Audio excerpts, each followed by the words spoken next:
Hey, legend, Frazer Brookes here, and in this video, I want to share with you how you can recruit better people into your network marketing business.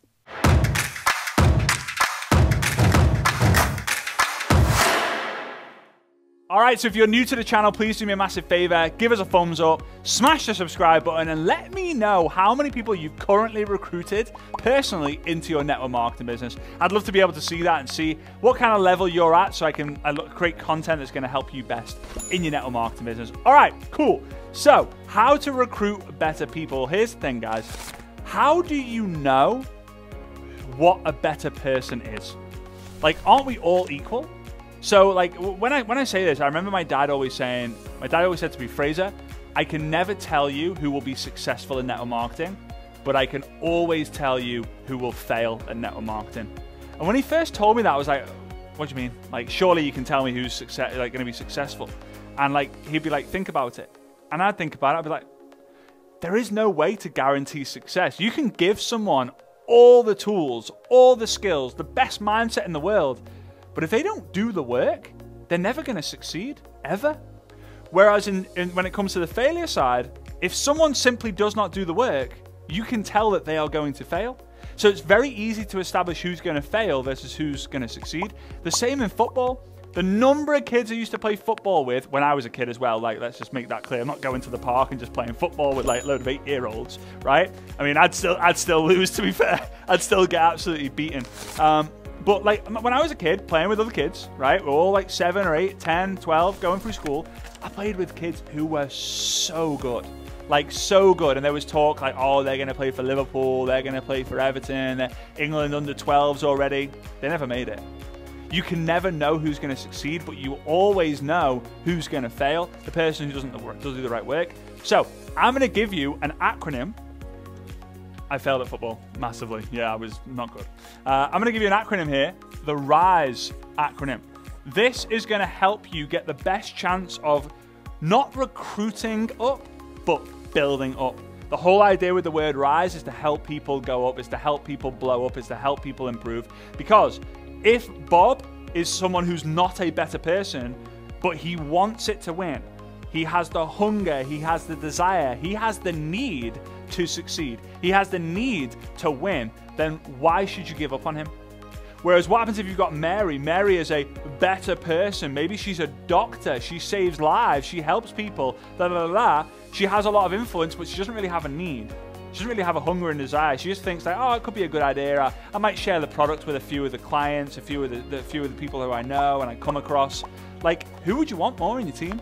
The better person, the doctor, or Bob, who is maybe a bin man, a trash man, but he has so much need, necessity, hunger, and desire, he wants to win. I'll take Bob every single day. I'll take Bob every single day. Because there's not many organizations that I can tell you of where it's like, oh, we're just full of doctors and we're just full of lawyers and solicitors and like, you know, we're just full of like really good professionals who are moving at the speed of light, who are moving super fast. But there are so many organizations that just have average people, and we're all average, right? That's the whole idea of average, right? We're all this average person. Like, how do we help these people grow up, right? So that's the first thing. You recruit, instead of recruiting better people, you want to build people up. So how do we do it? With the RISE process. Well, with this thing, I've already mentioned this word already, but the R is for recruit. We need to first of all recruit. Now this video is not about recruiting, but you know, you have to generate a lead, see if they're open to checking out some information, show them the information, follow up with them, and then close them. That's the recruitment funnel, right? That's the recruitment pipeline.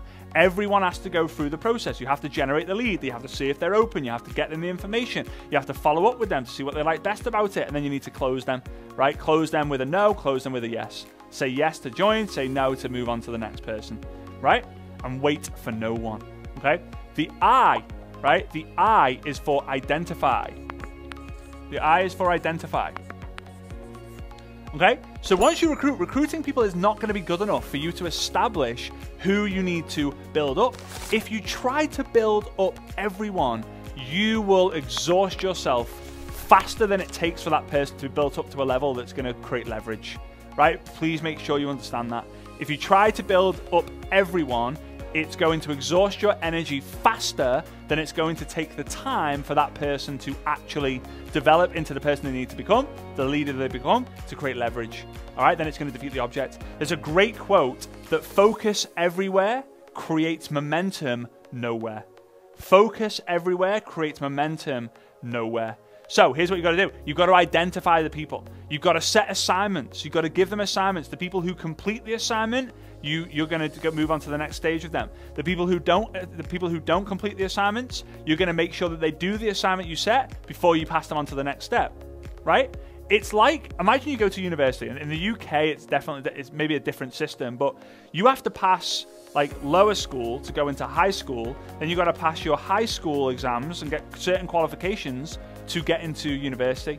Imagine you just don't go through school and you just try and apply for university, like, hey, I didn't go to school, no, I haven't got any grades, I haven't got anything, like, can you sign me up? They'll say, go to a college, or go to your, like, a sixth form, go to a high school and, like, get some grades. You won't just be able to just go in. Now, I don't know what it's like in different parts of the world, but the whole idea is you're qualifying. People talk about qualifying prospects to get them into the business. You should be qualifying your new recruits to see if they're going to be worthy of your time, right? You build up the people who you identify. The third stage is then share. This could also be like pour into, right? This is where you're now going to share with them everything that you know. Everything that you know. So that you're going to share book recommendations, you're going to share videos, share courses, share events, share further resources, share mentorship, share nuggets that you've learned, share everything with the idea of understanding that good mentors know that that person's going to get to the same level of them. Great mentors know that person's going to become better than them. Right? I heard that on a TV show called Ted Lasso. Jimmy, have you seen Ted Lasso? It's so fun. It's such a good show. Really great lessons, because Ted Lasso in the show, he just gives so many different like positivity notes and loads of different quotes, and like it's a lot about belief and community. Not the best players, but a great team, although they lose a lot of matches. But anyway, that's beside the point. It's just funny, right? It's just funny, and it's a really good way to learn. But that's what he says. One of the characters in there say, good mentors will help you get to a certain level. Great mentors will know that you'll get past them and get above them. And this is a great secret to success. So now you're going to share and you're going to pour into them. But once you do that, the E is you need to edify, and some people call it promote. Right? So you need to edify. You need to edify that new success. You need to edify, hey guys, our next speaker on today's Zoom call, our next speaker at this event, our next success story, our next is Mary. Mary joined the business 4 months ago. We identified her as someone who wanted to win because she completed the assignments. Remember, recognize what you want to duplicate. Recognize the behavior that you want to see passed on to the team. Mary, amazing. She did the assignment. So Mary joined the business 4 months ago. She completed the assignments within her first week. We shared with her more about the business. She went to work and she started recruiting people into her own business and identified them and duplicated this process. And now obviously you're promoting her. This is how you help people rise. This is how you help people build people up instead of just recruiting them up. And here's the thing. This is actually the really crazy thing about this entire process. Let's use a different color pen. I mean, black, a bit boring. But you've now helped Mary. Let's say when Mary joined, that's a really bad haircut, but you know what I mean. It's just, I don't know how the hair grows there and it ends there, but you get it, right? You've helped Mary. Maybe when Mary joined, she was a 4 out of 10, right? 4 out of 10 in terms of, like maybe that's like how much influence she had. Maybe that's how much skills that she had or confidence that she had in her being able to do this. Maybe that's the level of excitement she had.